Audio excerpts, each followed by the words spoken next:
Well, some 2/3 of American churchgoers, 67%, say that their church has done enough to become racially diverse. Less than half think their church should be more diverse. This is a problem, but how do we fix it?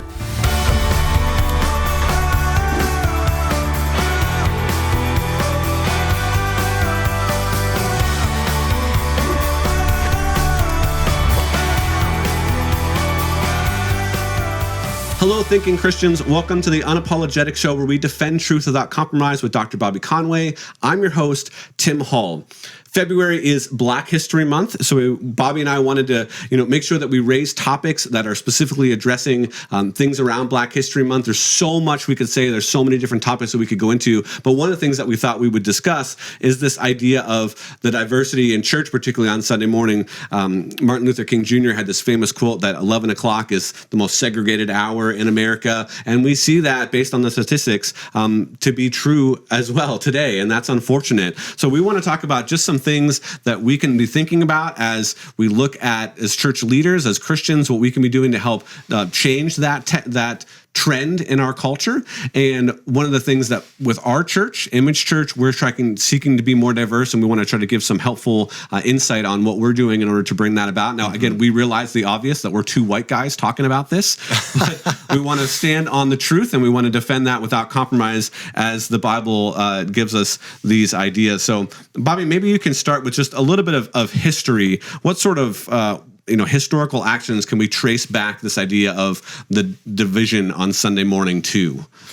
Well, in our American context, Tim, I think we can look back and realize that you had people coming from England and migrating their way here in early America, and there was an unfortunate foundation, as we talked about last week, taking away some of the natives' land and setting up shop. But what happened at the early foundation of America is slavery was still a system that was egregiously in place. And sadly, some of the foundation in America, you had people that wrongfully saw African Americans as not fully human in the way that Caucasians are. And it almost just sounds just crazy to say that. I mean, I just think about how beautiful and special our friendships are with the African Americans that we know and love so dearly. And it's hard to think that anybody could have thought that they were not quite as human, and they were able to have them as slaves. It's heartbreaking. It just truly heartbreaking that took place in American history, and that set up some bad foundational cracks. What started to take place then in American history as well as some of the Black churches that were set up, they would have some of their own congregational services. I mean, you had services where you had whites and then separate pews for the Blacks or the African Americans, and using the term interchangeably. I mean, no offense. Like, honestly, and that's an interesting thought as guys that are doing a church trying to make it diverse. You have some people that will prefer the term Black. Others prefer the term African American. And so it can make it a little bit tricky because you don't want to be offensive at all. And I don't mean that at all. But I'm saying you would have African Americans that would be in separate pews in white churches, and they would not get the best seats. It would be separated in the back. And then you would have African American churches, some of these early gospel churches, and you had total African American antics and some of the candor that you see, some of the culture that was created. And you could see how some of that segregation, if you were African American, Tim, you could imagine like how nice that would be to be able to go into your own context where you don't have these white people that can seem oppressive, or boy, do I want to go to a white church and sit in the back in a pew and be segregated off. It feels kind of nice to go in, and they created their own kind of culture and their own worship and their own style of music and drawing lots of language out from the Exodus narrative about deliverance. Well, that's some of the early foundation, and obviously you fast forward to some of the civil rights, MLK Jr. and some of the marches that were taking place. Well, thankfully, slavery was brought to an end. Even preceding that, you can go to the Emancipation Proclamation with the 16th President of the United States, Abraham Lincoln, and we're so thankful for that. But just because slavery was ended with the Civil War coming to an end, it's amazing. I mean, you had the North and the South. The North using the Bible to justify freeing the slaves, the South using the Bible to justify keeping the slaves in bondage. Fortunately, the Emancipation Proclamation, the North wins, the slaves are freed, but there's still all these problems, right? The problems leak out where, you have African Americans not able to vote. You still have segregation of schools. You have segregation of drinking fountains, bathrooms, riding on buses, and the church experience. And all of that plays into effect. Well, then what starts happening is with MLK and some of his marches and Billy Graham doing his crusades and separating the ropes, so the dividers, so that the blacks and the whites could be together. We started seeing some progress. But it's amazing. That's 50, 60 years ago, where this was just a complete mess. And so obviously we're still cleaning up some of the debris. And we're gonna continue talking about this as we kind of dive a little bit deeper into some of these differences and how we can, as a church, as a Christian community, as a body of Christ, that we can remedy some of that. If you are checking this out on the radio, we would invite you to listen to this as a podcast if you want to listen back, and you can find that on your favorite podcast player. So hello to all of our podcast listeners, and you can also find this on our YouTube channel, so youtube.com/1minuteapologist. You can find the whole back catalog of all of the unapologetic shows. I think we're on show 65, Bobby, where it's fantastic. That? That's really cool, bro. So you can check out the other 64 episodes on there as well, and they're also on our podcast. You can consider liking this on YouTube and also subscribing to our YouTube channel. We'd love to have you there. So one of these ideas that we need to talk about when it comes to diversity is that people like the idea of diversity, and I think maybe we need to define what that is here in just a second, but they don't necessarily like being around different people. Now, that's an Ed Stetzer quote, who's the executive director of Nashville, a research firm. He said that the people like this idea of diversity, but they just don't like being around different people. So I think we need to define what it means when we're talking about diversity. Now, we've talked specifically about the diversity between, blacks and whites or people of color, but there's more diversity that I think we just kind of need to elucidate in that idea of diversity. So how would you define diversity in this kind of conversation? Well, help me to understand a little bit what you're wanting me to define. So diversity to me, I would just define diversity as diversity. Right, it's different. Well, there's there's age diversity, so there's a difference of age. There could be a difference of cultural background. Oh, okay, I see what you're saying. Diversity. So we're talking about, we want the church to be diverse. What all does that entail? Oh, okay, I see what you're saying. It's always good to be clear for our listeners on that, because I knew we were talking about racial diversity. Right. So I thought, okay, so diversity, racial diversity, but we're talking about how do we get this to take place in the church? Yeah. Well, I think that we have to want it. I think we have to recognize that it's important. You see in the Bible, the church at Ephesus. It's a highly diverse culture right there. Right. Acts chapter 19, you have the church at Ephesus. This was a diverse culture. God values diversity. Now, I recognize that there are some people that can't have a diverse church experience because maybe they're in a rural white area or a rural African American area or a rural Hispanic area. But that doesn't mean that we can't still value diversity. Right. And so, we talk about an image church, and you're exactly right. We want to be diverse in all ways. We want to be diverse as it relates to ethnicity. We want to be diverse in age, socioeconomic, left brain, right brain. Right. We want to be a diverse culture. Right. And I think that's what's important. So it's not just, having black and white. It's bigger than that. Yeah. We shouldn't be cliquey as a church. It's really important. So on a practical level, there's lots of things that we can talk about that we strive to do. But what it means to be diverse as a church, I think that we should value diversity on all fronts. So I've heard of churches before that, hey, once you hit 35, you're no longer allowed to play on the worship team. I'm thinking, what in the world is that? Yeah. You can't be on the worship team. So God can't use your worship gifts because you don't look young. Right. And I think a church should have old and young, rich and poor, black and white. It should have a lot of that diversity. Right. And I think that sometimes people aren't able to have as much diversity because they might be in a poor community that's primarily white, or they might be in an elderly community, and that's fine. And so we can even talk about ways that we can show that we value diversity, even though it might not be able to be realized in our context. Yeah, let's talk about that. So what do you think some things that the layperson, the non-church leader, can do to help end this idea of segregation in the church?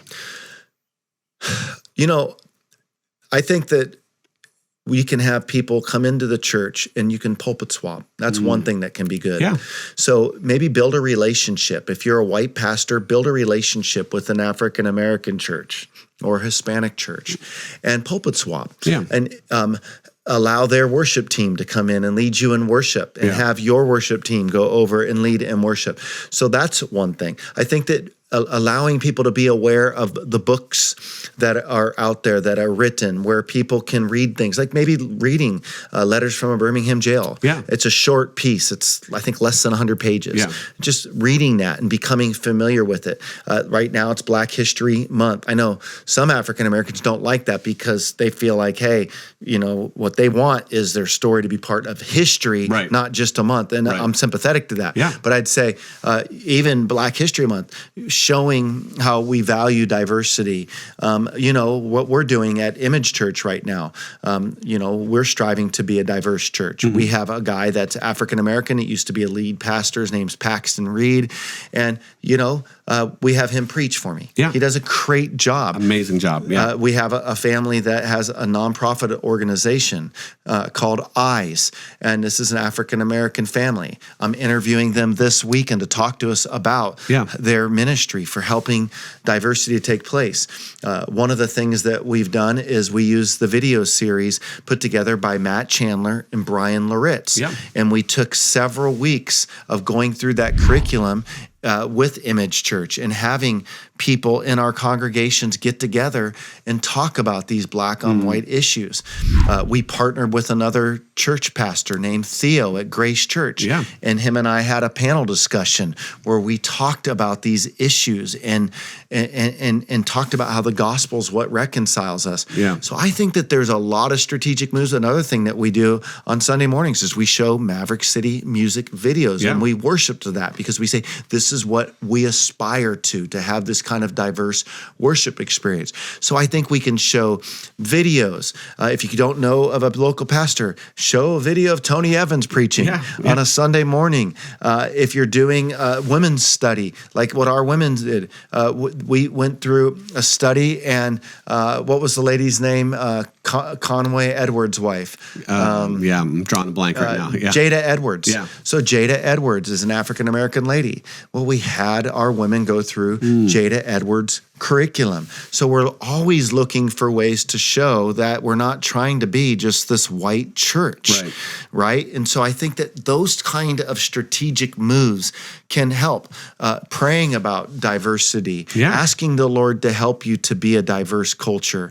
All those things can go a long ways in helping that to take place. Yeah. I'll kind of add on a couple things. Everything you said I thought was fantastic. I mean, just in my conversations, with Paxton and other people that are, seeking diversity. So again, that's a panoply of different people that I've had these conversations with. Part of one of the things I think that, lay people can do is that they can set aside some of their maybe cultural desires when it comes to things like worship or when it comes to preaching styles or something like that. They can say, hey, for the sake of the unity of the gospel, as we want to continue to look like we will in heaven, we want our churches to exemplify what worship is going to be like in heaven, where there's going to be this ethnic diversity, that we can set our things down that we might want, our preferences down in that sense, and invite other things in. I think something else that we can do is that we can have conversations where we're just listening to people that are different than us, culturally or ethnically, and just hear what they have to say and understand and sympathize with where they're coming from, and seek to try to then live those commonalities out in our lives and in the gospel, being open with inviting people into our homes that aren't necessarily like us. And so I think those are some other things that I think we can do. Particularly, I see, as someone that was employed at a predominantly African-American church as a youth pastor for a period of time, some of the differences I think that lead to the idea of segregation, or lead to the actual segregation on Sunday morning, are cultural differences. So for you, Bobby, what role do you think cultural differences kind of play in that trend of segregation, and how do we work on some of those? So I don't think all, segregated churches is necessarily a bad thing, right? Like, there are churches that are white, or there are churches that are black, or there are churches that are Hispanic, and it's not because they're racist. It's just maybe, like I talked about earlier, that by nature of their location, it is what it is. Right. Now, I'm also sympathetic, though, that there are certain expressions that people have.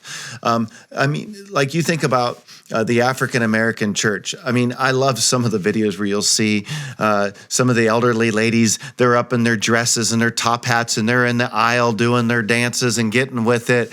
And then you try to picture you in the aisle as this white dude doing the dance. That might not happen, right? Yeah. But what you said is so crucial, though. I think that what we need to realize is these preferences that we have. While we might like being in our, comfort zone with African Americans or whites or Hispanics, because we have our own culture and it works for us. I think that that is a statement about we have our own preferences. And as you know, what we try to reinforce at Image Church is it's not about our preferences. Right. We need to show up on Sunday, like, people come, I want this kind of worship, or I want this. And I'm going, I would rather see the value of diverse worship experience, even though I might have certain songs that I'm more connected to. Yeah.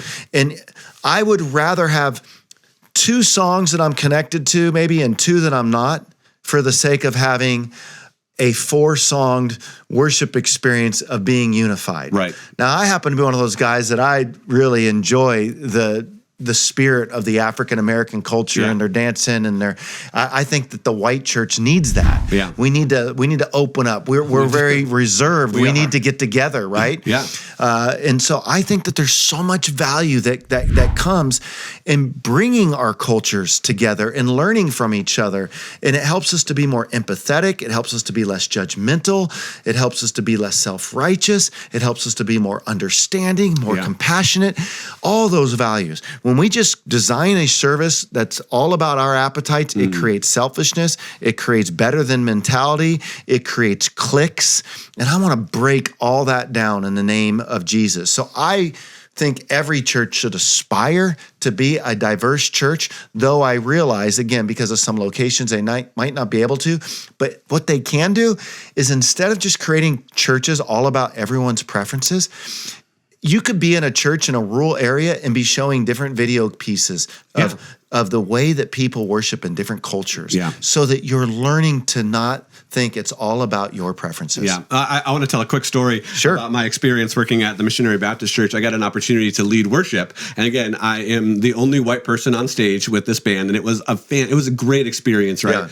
Yeah. And so there's 12, gospel vocalists just, lined up behind me, and they're just rocking it out. Well, during the announcements, the Pastor Redrick, got up, and he was talking about a future sermon series that they were going to go into during the announcements. And the sermon series was titled Stairway to Heaven.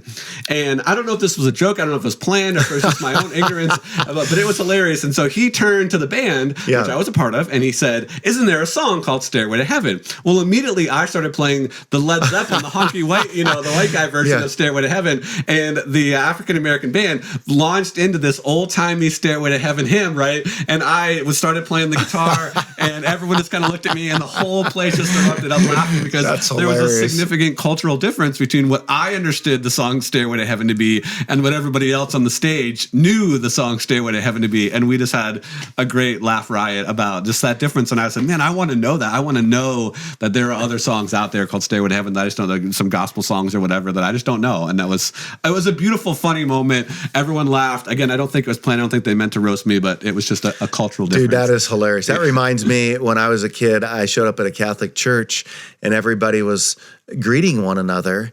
And I thought that they were saying, pleased to meet you. So I was walking around saying, pleased to meet you, pleased to meet you. And my friends were dying laughing because they were saying, peace be with you, peace be with you.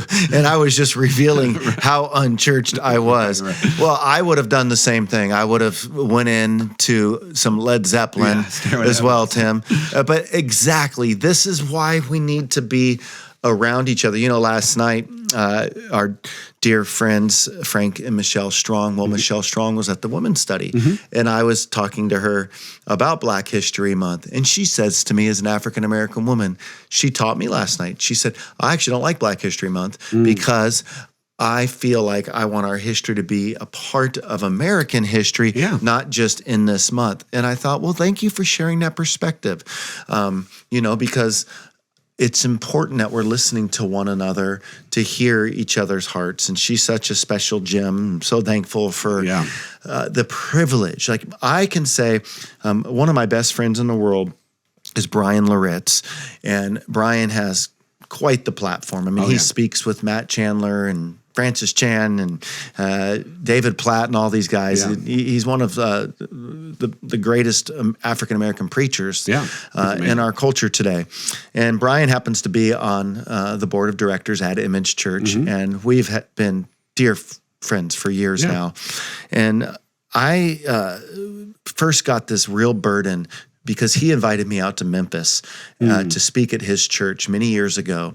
And he, right in the heartbeat of Memphis, was doing a diverse church. And it was beautiful. They brought me in, and I just got a vision for it. I saw about 50% white, 50% African-American. I saw Black and white connected, doing life together. And I felt like I was at home. I just loved it. Absolutely loved it. And God gave me a burden for it in the midst of COVID to start a church, to come out here. And we've been doing this now, Tim, together for over a year at Image Church. And it is so much fun to see what God's doing. It is so rewarding to feel like we're making a difference in a culture that's got some racial tension. To be able to say, but we don't have to, because the funny thing too that is we don't walk around talking a lot about race issues at Image Church. We just do life together, but we're freed up to talk about issues if we want, because we've built the relational capital. And that's what I would say. It's bigger than just having a conversation. It's doing life together. And so like, Denise Young in our church, and we've got the Prinz in our church. Well, Denise Young is African-American. The Prinz are white. Well, they had Denise Young over for dinner a couple nights ago.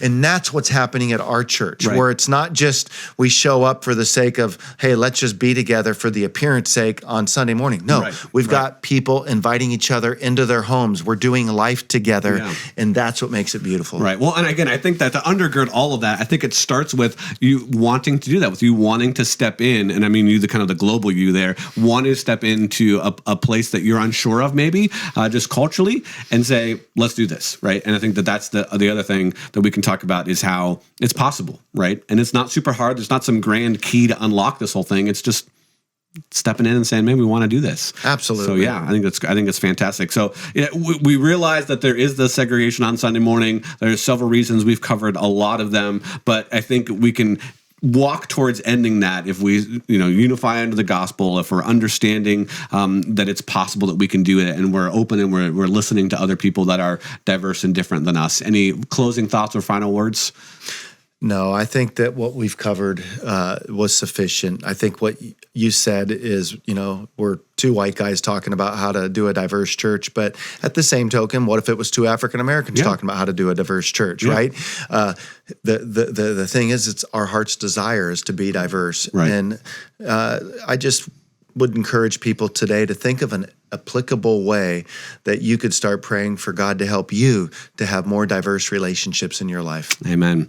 Well, we hope you enjoyed this episode of The Unapologetic Show. As I mentioned earlier, you can find this on your favorite podcast player and listen back at any time. If you are checking us out on the radio, we would love for you to support this show by liking it on YouTube, checking it out on podcast. And for everybody, if you are interested in continuing this show or seeing this show continue, we would ask for your support. And you can do that by heading on over to oneminuteapologist.com and click on donate.